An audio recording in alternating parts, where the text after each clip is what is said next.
An assassination in the Gaza Strip, and now, according to the Hamas government, Israel has opened the gates of hell.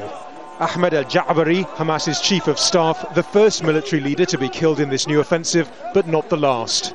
As soon as the attack happened, people started to gather at the site here, desperate to see the devastated car and also to grab part of it as a souvenir, a proof that for many people here in the Gaza Strip, Jabiri was a hero.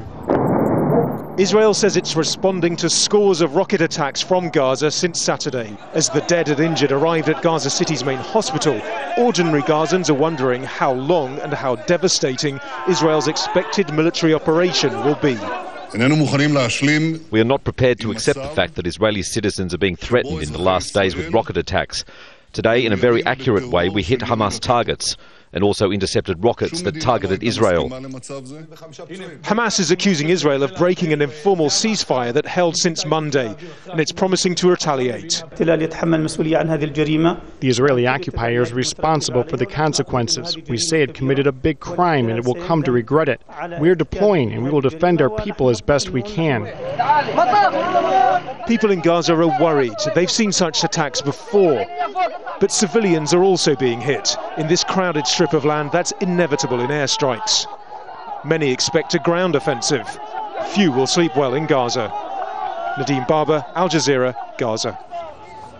And Nadim Barber is live for us from Gaza City. And Nadim, are those airstrikes still continuing? Yeah, just again in the last 30 seconds. There's been another big blast which is behind me, so that is to the north of where we are in Gaza City.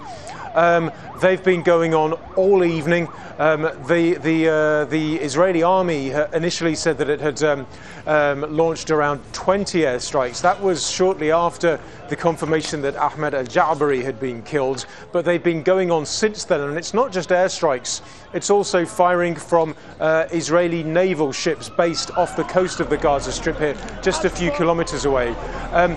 People have been asking themselves exactly what kind of risk they are at because of these targeted killings, as Israel calls them, and they've come to the conclusion that they're not safe. They've deserted the streets of Gaza. It's eerily quiet apart from the occasional siren from an ambulance. But if you go to the hospital here in Gaza City, you'll see that clearly, although there are a number of military leaders who've been targeted, there are civilian casualties as well.